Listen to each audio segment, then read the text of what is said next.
الشيطان الرجيم بسم الله الرحمن الرحيم وما هو بقول شاعر قليلا ما تؤمنون ولا بقول كاهن قليلا ما تذكرون تنزيل من رب العالمين صدق الله العظيم وصدق رسوله النبي الكريم ونحن على ذلك لمن الشاہدین والشاکرین والحمد للہ رب العالمین۔ دوستو سامعین، آج آپ کے سامنے سورہ الحاقہ کی آیت نمبر 41، 42 اور آیت نمبر 43 پڑھی گئی۔ کل بھی میں نے آیت نمبر 41 پڑھی تھی، لیکن آج کی آیت سے وہ جملہ جڑا ہوا ہے۔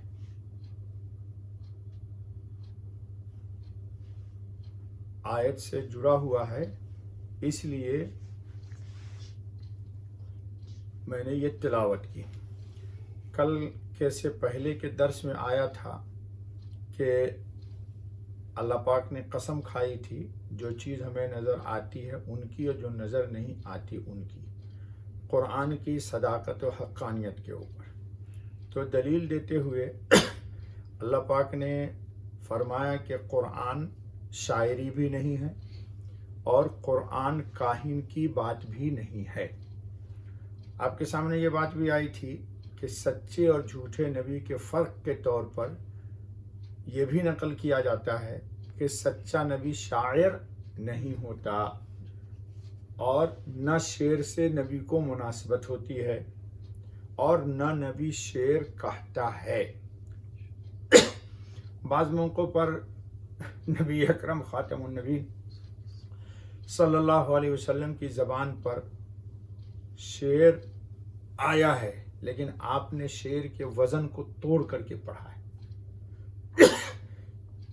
آج اس کی تفصیل کا موقع نہیں ہے، تو جب شعر کا وزن توڑا، سیدنا ابوبکر صدیق نے موقع پر فرمایا کہ یا رسول اللہ یہ فلاں کا شعر ہے، یہ اس طرح نہیں اس طرح ہے، تو آپ نے پھر اس کو شعر کے وزن کو توڑ ہی کے پڑھا۔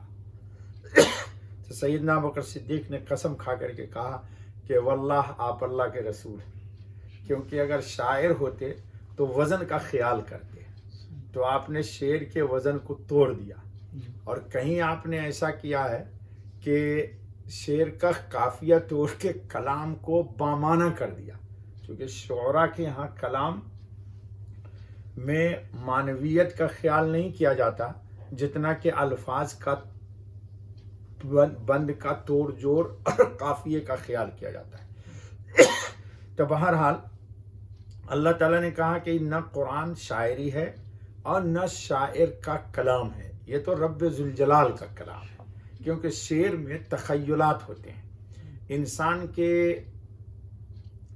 اپنے تفکرات کو انسان ایک معنی پہنا دیتا ہے، خواہ وہ لفظ کے پیچھے کوئی حقیقت ہو یا نہ ہو، جبکہ قرآن کریم اللہ کا کلام ہے اور اس کے ایک ایک آیت اور آیت کے ایک ایک جملے، ایک ایک لفظ میں حقائق ہی حقائق ہے، معنویت ہی معنویت ہے، اور اس قرآن کی آیتوں میں معاد، فکر معاد بتایا گیا، آخرت کو سنوارنے کا طریقہ بتایا گیا، تقوی کا طریقہ بتایا گیا، انسان کی ضمیر اور انسان کی فکر اور انسان کی سوچ، ارادہ اور تصور میں طہارت کیسے آتی ہے، یا لوگ دوسرے لفظ میں یوں تعبیر کر لیجئے کہ طہارت قلب کا رب العالمین طریقہ سکھلاتے ہیں کہ انسان کا قلب کیسے پاک ہوگا، جبکہ شعراء کے ہاں اس کا کوئی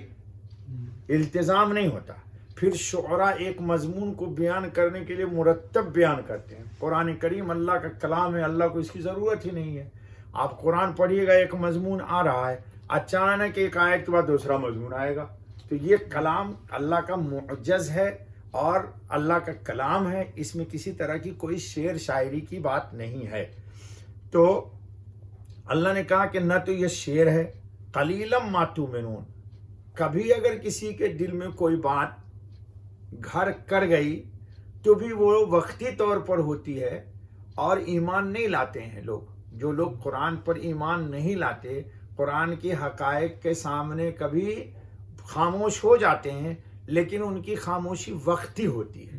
اور ایمان ایک ایسی یافت ہے، ایک ایسی حقیقت ہے، ایک ایسی روشنی ہے، ایک ایسی اللہ رب العالمین کی ذات سے رابطہ اور مستحکم ایک رشتہ ہے کہ وہ جب آ جاتا ہے تو پھر ٹوٹنے کا نام نہیں لیتا. تو شعراء میں اور اللہ کے کلام میں بہت بڑا فرق ہے. اللہ نے کہا وَلَا بِقَوْلِ کَاہِن قَلِيلًا مَا تَذَكَّرُونَ، اور نہیں ہے کہا پریوں والے کا، یہ شیخ الہند ترجمہ کرتے ہیں، تم بہت کم دھیان کرتے ہو. علامہ عثمانی نے بڑی پیاری بات لکھ دی، یعنی پوری طرح دھیان کرو تو معلوم ہو جائے کہ یہ کسی کاہن کا کلام بھی نہیں. کاہن عرب میں وہ لوگ تھے جو بھوت پریت، جنوں اور چڑیلوں سے تعلق یا مناسبت رکھتے تھے. ان کو غیب کی بعض جزوی باتیں ایک مقفع مسجع کلام کے ذریعے سے بتاتے تھے، لیکن جنوں کا کلام معجز نہیں ہوتا. جن کا کلام معجز نہیں ہو سکتا کہ ویسا دوسرا نہ کر سکے، بلکہ ایک جن کسی کاہن کو جو ایک بات سکھلاتا ہے، دوسرا جن بھی ویسی بات دوسرے کاہن کو سکھلا سکتا ہے. جبکہ قرآن کا مقابلہ پوری دنیا کے جنات و انسان نہیں کر سکتے. اور یہ کلام یعنی قرآن کریم ایسا معجز ہے کہ سب جن و انس مل کر بھی اس کے مشابہہ کلام نہیں بنا سکتے، اور آج تک کسی نے بنایا بھی نہیں. دوسرے کاہنوں کے کلام میں محض قافیہ اور شجع کی رعایت کے لیے بہت الفاظ بھرتی کر کے بالکل بیکار اور بے فائدہ ہوتے. وہ الفاظ کو جوڑ دیں گے، لیکن قرآن کا ایک لفظ بھی بے فائدہ، بے جوڑ اور بے ربط نہیں ہے. اور اس کلام معجز نظام میں ایک حرف یا ایک شوشہ بھی بیکار و بے فائدہ نہیں. پھر کاہنوں کی باتیں چند مبہم جزئی اور معمولی خبروں پر مشتمل ہوتی ہے، لیکن علوم و حقائق پر مطلع ہونا، جیسے قرآن نے خود ہی کہا الحاقہ ما الحاقہ وما ادراک ما الحاقہ، ایک خبر دے دی. اور ادیان و شرائع کے اصول و قوانین اور معاش و معاد کے دستور و آئین کا معلوم کر لینا، اور فرشتوں کے اور آسمانوں کے چھپے ہوئے بھیدوں پر سے آگاہی پانا ان سے نہیں ہو سکتا. یہ کاہن کا کام نہیں ہے. اللہ تعالیٰ جنت کی منظر کشی کرتے ہیں، جہنم کی منظر کشی کرتے ہیں، پلسرات کی منظر کشی کرتے ہیں، موقف یعنی قیامت کے دن اللہ کے سامنے انسان کس طرح کھڑا ہوگا اس کی منظر کشی کرتے ہیں. یہ سب حقائق ہے، بخلاف قرآن کریم کے وہ انہی مضامین سے بالکل پر ہے. جی تو معلوم ہوا کہ نہ قرآن شعر ہے اور نہ کاہن کا کلام ہے. تنزیل من رب العالمین، یہ اتارا ہوا ہے جہان کے رب کا. یہ کس کا کلام ہے؟ رب دو جہان کا کلام ہے. اس لیے اس کا تعلق رب ذوالجلال سے ہے. جس طرح اللہ کی ذات بلند و بالا ہے، اللہ کا قرآن بھی تمام مخلوقات کے کلام پر بلند و بالا ہے. مخلوق کا کلام نہیں ہے کہ اس میں کسی طرح کی کوئی کسی کا مقابلہ کر سکے. جس طرح کوئی اللہ کی ذات اور صفات کا مقابلہ نہیں کر سکتا، اللہ کے کلام کا بھی مقابلہ نہیں کر سکتا. اللہ تعالی ہمارا اس پر 100% ایمان عطا فرمائے، اور اسی قرآن کے کلام ہونے پر اللہ ہمارا خاتمہ فرمائے. صدق اللہ علیہ.